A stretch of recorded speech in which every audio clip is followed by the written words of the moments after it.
ஒரு துறவி ஆசிரமம் அமைத்து சீடர்களுக்கு உபதேசம் செய்து வந்தார். அந்நிலையில் இருக்கின்ற போது அந்த ஆசிரமத்தின் அருகே பன்றி, ஒரு மிகப்பெரிய பன்றி குட்டிகளை போட்டு அது உல்லாசமாக சல்லாபமாக வாழ்ந்து கொண்டிருந்தது.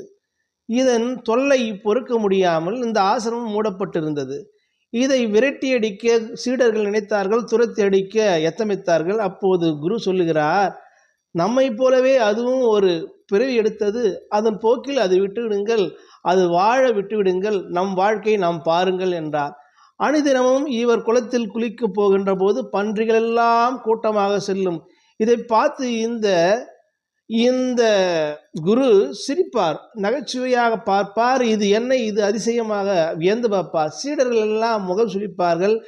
இது நாற்றம் அடிக்கிறது, இந்த நாற்றத்தில் எல்லாம் இப்படி இருக்கிறதே என்றார். இந்த குருவே சொன்னார், அதற்கு அது வாழ்க்கை உல்லாசம். அது இடத்திலிருந்து நாம் அது இடத்திலிருந்து நாம் இருந்தால் நம்ம என்ன சொல்லுவோம் என்றால், மனிதர்கள் மோசமானவர், கேவலமானவர்கள், நாம் எவ்வளவு தேவை என்று சொல்லும் என்றார். நம்மிடத்தில் அதை பார்த்தால் தவறாக தெரியும், அதிலிருந்து அது பார்த்தால் அது தவறாக தெரியும். ஆகையால் நாம் இருவரும் அதை ஒப்பிட வேண்டாம் என்று.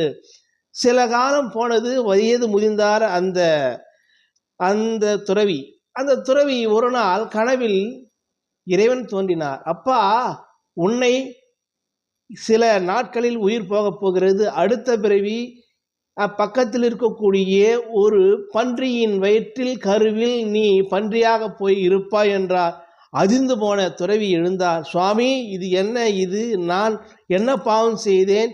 எனக்கு ஏன் இந்த தண்டனை என்று கேட்டார். அதற்கு இறைவன் சொன்னார், அப்பா, நீ உடனடியாக அந்த பிறந்தவுடன் நீ முக்தி அடைந்தால் அடுத்த பிறவி வராது. ஆனால் அந்த பன்றிக்குட்டையோடைய நீ லயந்து போனால் இருந்தால் உனக்கு கண்டிப்பாக அடுத்த பிறவி ஒன்று வரும் என்று சொன்னார். உடனடியாக அந்த இறக்கும் தருவாயில் இருக்கக்கூடிய அந்த குரு தலைமை சீடனை அழைத்து சொன்னார், அப்பா, அனைவரும் வெளியே அமைத்து விட்டு அவனிடம் மட்டுமே சொன்னார், நான் இறக்கப் போகிறேன், அதனால் முதலில் பிறக்கும் குட்டியை நீ கொன்றுவிடு என்றார். ஆனால் என்னை 2 நாட்கள் விட்டு கொன்றுவிடு என்றார். இவனும் 2 நாட்கள் விட்டு விட்டான். சரி, கொல்ல எத்தமிக்கிறான் இந்த சீடன். அப்போது அந்த பன்றி சொல்கிறது, இது நன்றாக இருக்கிறது, மனித வாழ்க்கையை விட சல்லாமாக உல்லாசமாக இருக்கிறது, என்னை கொன்று விடாது என்றார். நீ வேணுமானால் என்னுடன் வந்து பிறவியிட என்றார். இவன் தப்பித்தால் போதும் என்று அங்கிருந்து ஓடிவிட்டான் சீடன். நாம் ஒரு பழக்கத்திற்கு ஆட்பட்டு விட்டால் அந்த பழக்கத்தில் லயந்து போனால் மீண்டும் திரும்புவதே இல்லை. இந்த கதையும்